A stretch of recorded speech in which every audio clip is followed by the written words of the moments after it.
நேயர்களே, இந்தியா கூட்டணி இப்போ என்ன மாதிரி தாக்கத்தை ஏற்படுத்த போகிறாங்க அப்படின்ட்டு ஒரு பிரச்சனை உருவாகியிருக்கிறது. இந்த பிரச்சனை தேர்தலுக்கு பின்பு, பீகாருடைய படுதோல்விக்கு பின்பு காங்கிரஸ் கட்சியினுடைய பலம் தேசிய அரசியலில் சரிந்திருக்கிறது. ஆனாலும் இன்று வரை அவர்களுக்குள் ஒரு பெரிய முரண்கள் காணப்படுகின்றது. அதற்கு காரணம், காங்கிரஸ் கட்சி பல இடங்களில் பெரும் தவறை செய்து தோல்வியை தனதாக்கிக் கொள்கிறார்கள்.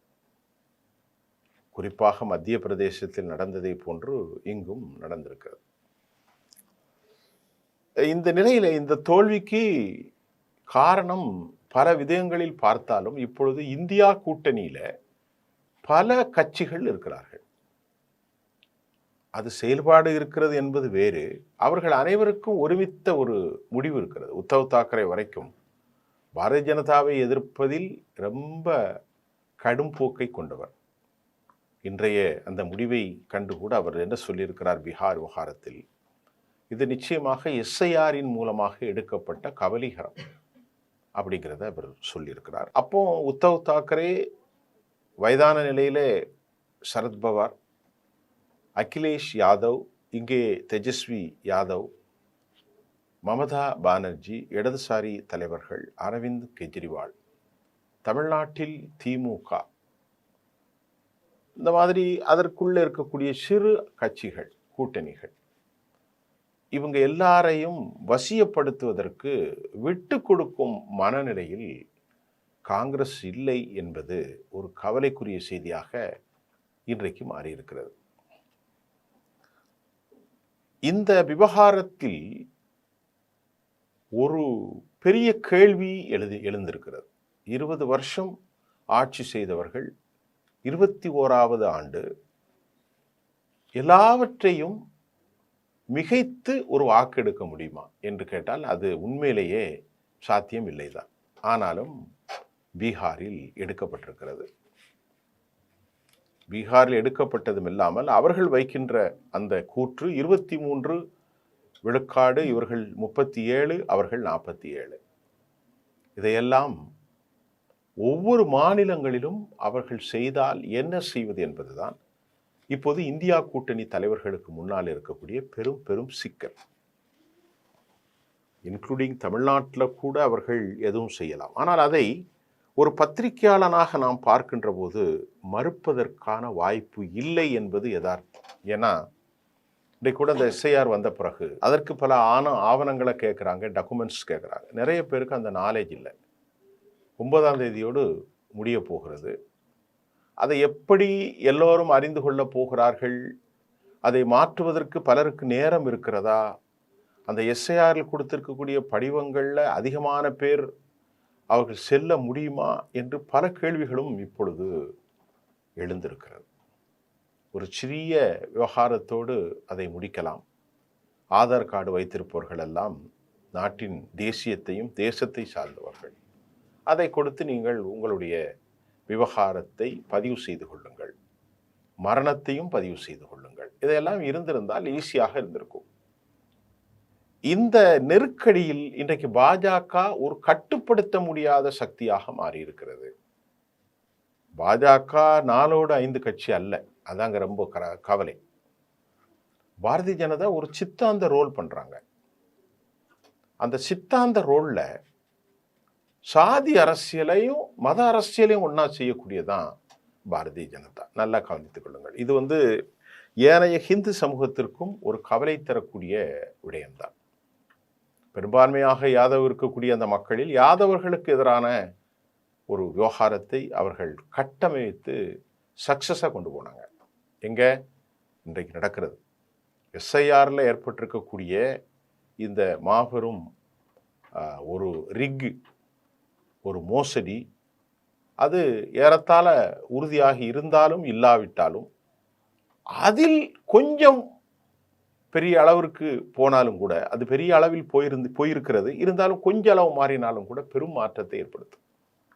பல இடங்களில் 100 ஓட்டு 27 ஓட்டுலலாம் வெற்றிகள் நடந்திருக்கிறது. 2 பிறப்புமே தேஜஸ்வியும் ஜெயிச்சிருக்கிறார், அவர்களும் ஜெயிச்சிருக்கிறார். வாக்காளர்களுக்கு இடையே பெரிய அளவில் குழப்பங்கள் நடந்திருக்கிறது. இப்போ இதையெல்லாம் எதிர்கொள்வதற்கு என்ன செய்கிறது அப்படின்னு பார்த்தா, துரதிர்ஷ்டவசமாக ஆளுங்கட்சிக்கு சமநிலையிலான எதிர்க்கட்சிகளும் இல்லை. எதிர்க்கட்சிகளை ஒரு வைப்ரண்ட்டாக கொண்டு போய் சட்ட ரீதியாகவும் அணுகவும் ஒன்றும் உருப்படியான தலைமை இல்லை என்பது இந்தியா போன்ற நாடுகளுக்கு ஒரு பெரும் அச்சுறுத்தலும் கவலையும் தான். பாரதிய ஜனதா ஒரு செக்யூலர் அல்ல, அவர்கள் ஒரு ஹார்ட்கோரர். நேற்றைக்கு வந்த பல்வேறு தகவல்களில் 1,00,000க்கும் மேற்பட்ட ஆர்எஸ்எஸ் பணியாளர்கள் ஒவ்வொரு திண்ணை மீட்டிங்காக சந்தித்து தேசத்தை குறித்தும் தேசியத்தை குறித்தும் ஹிந்துக்களினுடைய ஒற்றுமைகள் குறித்தும் பயங்கரவாதங்கள் குறித்தும் பேசியிருக்கிறார்கள் என்றால் இது எந்த அளவிற்கு நாட்டில் அனைவரையும் ஒருமித்த ஒரு கருத்தாக இருக்கும் என்பதை நீங்கள் எண்ணி பாருங்கள். 22% முஸ்லிம்கள், தலித்துகளும் இந்துக்களிலே வரமாட்டார்கள். அவர்கள் பாவம் புரியாமல் அப்படியே வாக்காளர்களாகவே பல பல பல ஆயிரம் ஆண்டுகளாக மாற்றப்பட்டு கொண்டு வருகிறார்கள். அப்போ ஹிந்துக்களுக்கு எதிரானதை கிறிஸ்தவர்களையோ முஸ்லிம்களையோ கட்டமைக்கிற போது அது ஒரு தேசத்திற்கு நலன் தரக்கூடிய ஒரு செய்தி அல்ல, அது நலன் அமைக்கக்கூடிய ஒரு செய்தியும் அல்ல. பீகாரில் 18% இருக்கக்கூடிய முஸ்லிம்களுக்கு ஒரு இடம் கூட கொடுக்கல பாஜக. இப்போ அவங்க வெளிப்படையாகவே தங்களை அறிவித்துக் கொள்கிறார்கள், நாங்கள் முஸ்லீம்கள் எங்களுக்கு தேவையில்லை, அவர்கள் இந்த நாட்டில் இருக்க வேண்டியதில்லை, இந்த நாட்டில் அவர்களுக்கு எந்த சம்பந்தமும் இல்லை என்று அவர்கள் டெக்ளேர் பண்ணுறாங்க. இப்போ முஸ்லீம்கள் அவர்களுக்கு வாக்களிப்பார்கள், வாக்களிக்க வேண்டும் என்று எதிர்பார்ப்பது ஒரு ஒரு பித்து பிடித்த ஒரு சிந்தனைக்கு ஒப்பாகும் என்றும் நான் அதை எடுத்துக்கொள்ள அதிக வாய்ப்பு இருக்கிறது. அவர்கள் வேண்டாம் வெளிப்படையாக சொல்கிறார்கள், அமித்ஷா போன்றவர்கள், மோடி போன்றவர்கள். அப்போ இந்த மாதிரி ஒரு கேவலமான ஒரு இழிவான அரசியல், பிஜேபி வெல்வது அது பிரச்சனை அல்ல, யார் வேணாலும் ஜெயிப்பாங்க, பிஜேபி ஜெயிக்கலாம், காங்கிரஸ் ஜெயிக்கலாம், அதையெல்லாம் பிரச்சனையே கிடையாது. ஆனால் அது நியாயமான வெற்றியாக இருக்கிறதா? இல்லையே. அந்த நியாயமான வெற்றி இல்லை என்பது மற்ற விவகாரத்தை எல்லாம் விட்டுவிடுங்கள். நாட்டில் வாழக்கூடிய ஒரு 30-40% மக்களுக்காக வெறுப்பை ஹிந்து என்ற பேரில் கிறிஸ்தவர்களையும் இஸ்லாமியர்களையும் தலித்துகளுக்கு எதிராக வன்மத்தை, தலித்துகளுக்கு நேரடியாக சொல்லப்பட்டார்கள், முஸ்லீம்களுக்கு எதிரான வன்மை, கிறிஸ்தவர்களுக்கு எதிரான வன்மம், தலித்துகளுக்கு எதிரான மறைமுக வன்மம், இதுதான் பாஜகவின் சித்தாந்தம். இப்போது இந்த நிலையில் இப்போ நீங்கள் பார்த்தீங்கன்னா யாதவர்கள் அல்லாத ஒரு கோலியேஷன் அவங்க வெற்றி பெற்றிருக்கிறாங்க. அப்புறம் எஸ்ஐஆர் அதுலேயும் அவர்களுக்கு இருந்திருக்கிறது. அதே மாதிரி ஜார்க்கண்டில், ஹரியானாவில் ஜாட்டு அல்லாமல் மற்ற சமூகத்தெல்லாம் ஒன்றா இணைச்சிட்டு, அப்போ இதில் முஸ்லீம்களுக்கு எதிராக இந்துக்களை ஒருங்கிணைக்கிறங்கிற போர்வையில் ஒவ்வொரு ஹிந்துக்களுக்கு இடையால பிரஜாதிகளெல்லாம் தனிச்சு எவ்வளோ அசிங்கமான ஒரு ஒரு ஒரு விஷயம் பாருங்க. மற்றவெல்லாம் செஞ்சால் தப்பு இல்லை, இவன் என்ன சொல்கிறான், நான் தான் இந்துக்களின் காவலர் என்று சொல்லி ஹிந்துக்களில் யாதவ் வேற ஜாட்டு வேற எல்லாம் பிரிக்கிறாங்க. தமிழ்நாட்டில் கூட அப்படித்தான் நடந்துச்சு.